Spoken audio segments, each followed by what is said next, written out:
So, hello everyone. I have a great guest today here, um, Daniel Trauner from Austria. Hi, Daniel. Hi, Michael. What Okay. is actually Taisha Ryu? Taisha Ryu, or the long version is Hyoho Taisha Ryu Kenjutsu, as we call it today, is a Japanese sword tradition, which was founded in the 1570s by a samurai called Marume Kuranosuke, and um, he was a student of Kamisumi Izanokami Nobutsuna, another samurai who was more in Honshu and the Kyoto area, I think.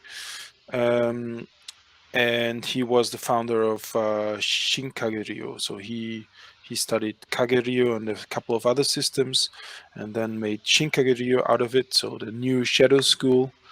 And Kurando traveled there to Kyoto when he was 17 to find teachers, to study, to challenge people.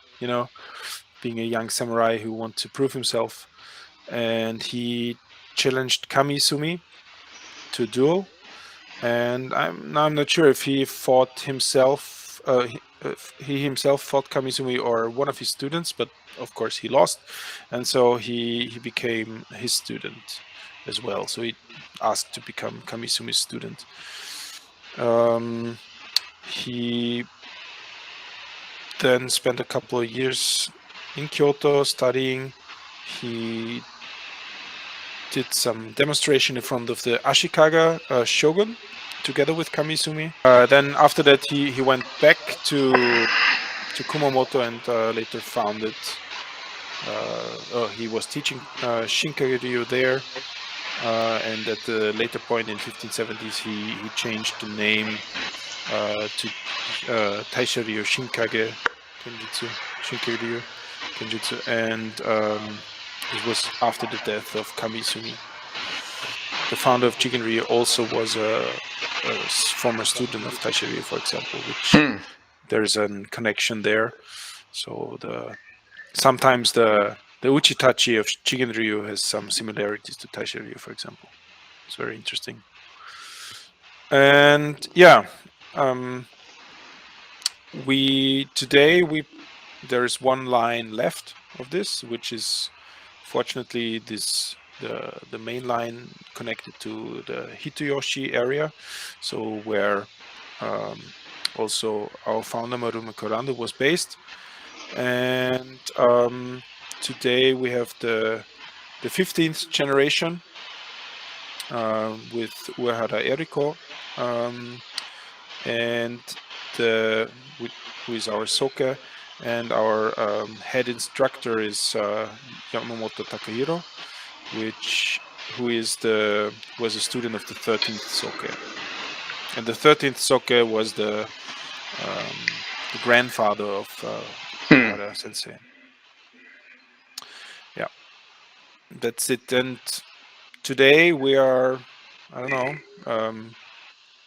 about 200 members worldwide, and Sensei is teaching us online and in person, traveling now again after the pandemic. And yeah, that's Hyoho Taisha Ryu for you.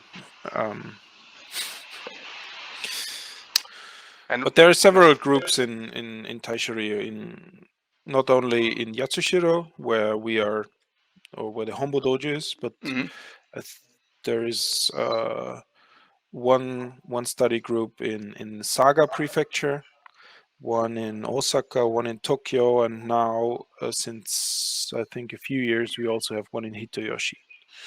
So we are also growing in Japan, which is nice. Even with all these difficulties you mentioned. Yeah. And outside of Japan, in which countries do you have any groups? I'm not completely aware of all members in all countries, but in Europe, we are based in Italy, which are which was also the European headquarter in Torino, Hmm. and also in Venezia. There's some people. We have people in Bulgaria. We have people in France, in Finland, in Greece. There's one person in Greece now. Yeah, that's it at the moment. And otherwise, the oldest overseas group is from Australia. Mm. We have another group, or maybe two groups in Canada now.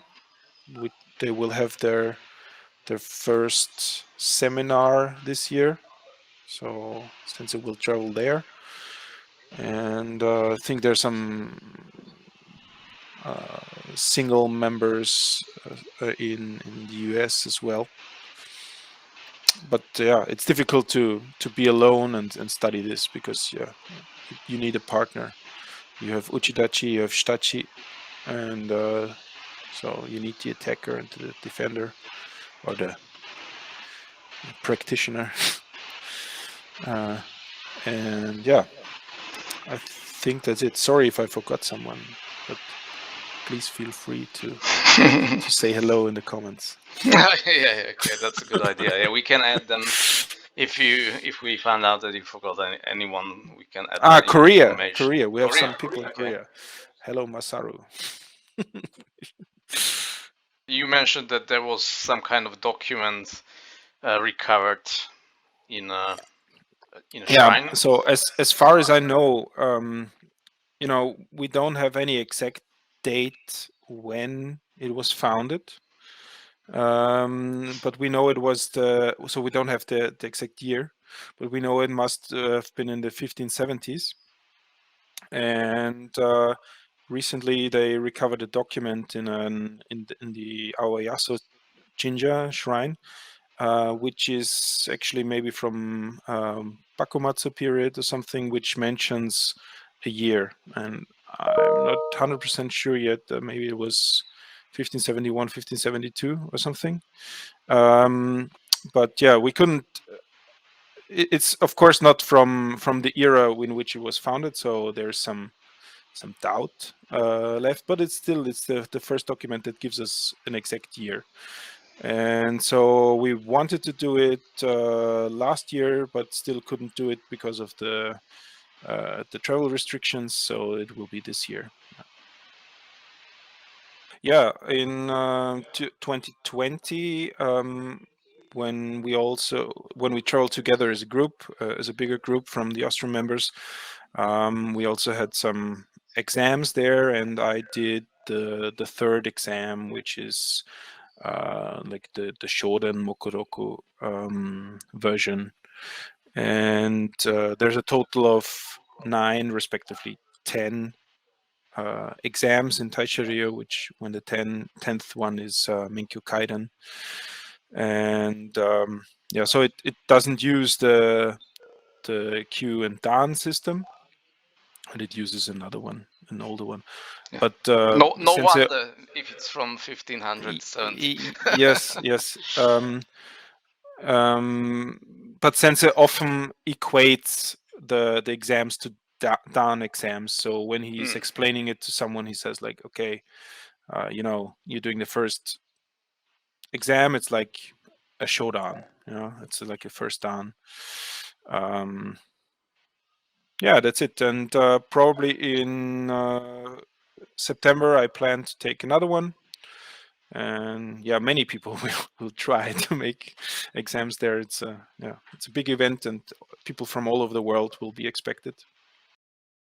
Taisha Ryu is also, it has Kenjutsu in its name, but some people also sometimes refer to it as Sogobujutsu. Mm. Um, and maybe that's because, in the past, a lot of other weapons were also included, which Mm. have now been lost. So really we have at the moment the sword part. So we have the Bokken, we have Iai, we have Kumidachi, which is practiced with an Yaito or Shinken with a partner, and the I is as singular. And then at the very end, you get a few bo techniques, Mm. but this is the kuden. Mm. Um, but Kuden in the or Okuden. kuden, yeah, Yeah. okuden. It's Mm. for the highest level. Mm. At the very end, you get that. Um, but in the techniques, we still have like gouging the eyes. We still have kicking. We have throwing the opponents. We have taking away the weapon. So a lot of that is included in the kata, and I found that I could apply a lot of principles which I found inside the kata um, with without the weapon. So in the taijutsu and the jujutsu, but I also think that they would work with a larger weapon, let's say naginata or something.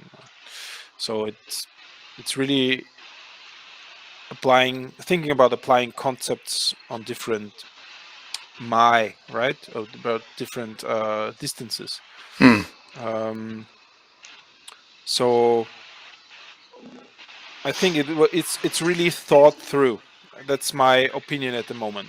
That these kata really they have a clear structure that build up on each other, and it's very cool to think about these little hidden things that you can find in Hmm. these kata.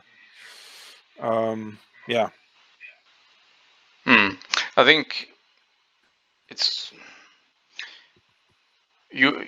We hear that the phrase that it's a school of strategy, school Hmm. of strategy, taught uh, by sword, Mm, but which can be applied to other weapons as well, like yes. in case of Shinkagiryu, etc. Mm. And sometimes I think this has to be, seen with a little bit of caution, of course. I mean, like with judo or with any other Mm. thing, the rules define the game. Mm. So, so also in the kenjutsu, if you have a pointy and sharp stick, it defines the game. It's not applicable to everything, but maybe you can find some things that you can try and use somewhere else. Interesting subtopic as well, and that's about the commercial aspects. Oh, Ooh, a because yeah, dangerous topic. a dangerous topic because you have to, of course, you have to be able to kind of support. You have to be able to get some funding to support your activities, but at the Exactly. same time, it can easily go the other way where you are making um, compromises in order to accommodate more people, Yeah. and also even just having a large amount of people, it just makes it so much difficult to actually give them enough instructions. Yeah. Yes, that's and as I said before, it's walking the thin line, I think, Mm, between, as you said, sustaining yourself, sustaining the school, and not becoming fully commercial, but still staying true to the school and not becoming I don't know, a company or something. Um, but I have the feeling that we are doing quite well with that. We are really, you know, um, it's more like supporting your family than anything else. And it's I won't go into details, but it's just it's it's affordable. mm, It's not something out of this world. It's just mm, membership fees, and then if you If you take classes, then you pay a little bit for it, and yeah, it's it's very reasonable in my opinion. So why did you actually choose to focus on Kenjutsu? What, Hmm. what was so fascinating on Kenjutsu for you? Um, Kenjutsu. What's so fascinating about it?